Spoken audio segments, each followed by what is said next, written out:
তোমরা যারা এবছর অর্থাৎ 2025 শিক্ষাবর্ষে বর্ধমান ইউনিভার্সিটির অন্তর্গত বিএ ফার্স্ট সেমিস্টার পরীক্ষা দিচ্ছ এবং যারা সাবজেক্ট হিসাবে ইতিহাস মাইনর নিয়েছ, তোমাদের জন্য আজ আমি একটি সাজেশন নিয়ে হাজির হয়েছি।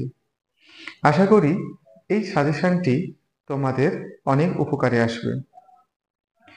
আজ আমি তোমাদের 10 এবং 5 নম্বরের সাজেশন দেব। কেমন?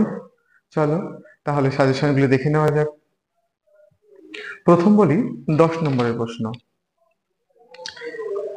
প্রথম প্রশ্ন, প্রাচীন ভারতের ইতিহাস রচনায় বা পুনরুদ্ধারে প্রত্নতাত্ত্বিক উপাদানের গুরুত্ব লেখো। পরের প্রশ্ন, নগর পরিকল্পনার বিষয়টির উপর গুরুত্ব আরোপ করে হরপ্পা সভ্যতার নগর জীবনের বৈশিষ্ট্যগুলি লেখো। পরের প্রশ্ন, গুপ্ত যুগকে কি প্রকৃতই প্রাচীন ভারতের সুবর্ণ যুগ বলা যায় তা আলোচনা করো। পরের প্রশ্ন, গুপ্ত যুগ গুপ্ত সাম্রাজ্যের বিস্তার ও সংহতি সাধনে দ্বিতীয় চন্দ্রগুপ্তের ভূমিকা আলোচনা করো। পরের প্রশ্ন, চন্দ্রগুপ্ত মৌর্য কে ছিলেন? তিনি কিভাবে তার ক্ষমতা সুদৃঢ় করেছিলেন? প্রশ্নটি ঘুরিয়ে আসতে পারে। মৌর্য সাম্রাজ্যের বিস্তার ও সংহতি সাধনে চন্দ্রগুপ্ত মৌর্যের অবদান লেখো। পরের প্রশ্ন, মৌর্য শাসন ব্যবস্থার প্রধান বৈশিষ্ট্যগুলি লেখো। পরের প্রশ্ন, মৌর্য শাসন ব্যবস্থার পতনের কারণগুলি কি ছিল তা লেখো। পরের প্রশ্ন, ঋগ্বৈদিক যুগে আর্যদের সামাজিক ও অর্থনৈতিক জীবনের যে পরিচয় পাওয়া যায় তা লেখো।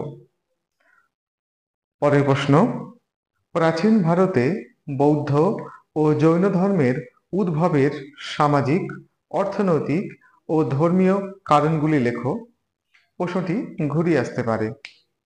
খ্রিস্টপূর্ব 6ষ্ঠ শতকে ভারতে প্রতিবাদী ধর্ম হিসাবে বৌদ্ধ ও জৈন ধর্মের উত্থানের কারণগুলি লেখো। পরের প্রশ্ন, মগধ সাম্রাজ্যের উত্থানে বিম্বিসারের ভূমিকা লেখো। কেমন? এই প্রশ্নগুলি করলে তোমরা এখান থেকে 10 নম্বরের প্রশ্ন কমন পেয়ে যাবে। এবার চলো 5 নম্বরের প্রশ্নগুলি দেখে নেওয়া যাক। প্রথম প্রশ্ন, প্রাচীন ভারতের ইতিহাসের উপাদান হিসাবে মুদ্রার গুরুত্ব কি তা আলোচনা করো। পরের প্রশ্ন, প্রাচীন ভারতের উপাদান হিসাবে লিপি বা লেখমালার গুরুত্ব লেখো। পরের প্রশ্ন, সভা ও সমিতি কি? বৈদিক যুগের রাজনীতিতে সভা ও সমিতির গুরুত্ব লেখো। পরের প্রশ্ন, বৈদিক আর্যদের রাজনৈতিক জীবন পর্যালোচনা করো, অথবা বৈদিক প্রশাসনের প্রধান বৈশিষ্ট্যগুলি কি? এই দুটি প্রশ্নের উত্তর একই। পরের প্রশ্ন, অশোকের ধর্মের মূল নীতি কি বা স্বরূপ বা বৈশিষ্ট্যগুলি আলোচনা করো। পরের প্রশ্ন, গুপ্ত যুগে গিল্ডের ওপর সংক্ষিপ্ত টিকা লেখো। পরের প্রশ্ন, গুপ্ত যুগের পতনের কারণগুলি লেখো। পরের প্রশ্ন, সমুদ্রগুপ্তকে সকলোত্তর পথস্বামী বলা কতটা যুক্তিযুক্ত তা লেখো। পরের প্রশ্ন, গৌতমীপুত্র সাতকর্ণীর কৃতিত্ব আলোচনা করো। পরের প্রশ্ন, বৌদ্ধ ও জৈন ধর্মের তুলনামূলক আলোচনা করো। পরের প্রশ্ন, ঋগ্বৈদিক যুগে নারীদের আর্থসামাজিক অবস্থার পরিচয় দাও। এই প্রশ্নগুলি করলে তোমরা এখান থেকে কমন পেয়ে যাবে। কেমন?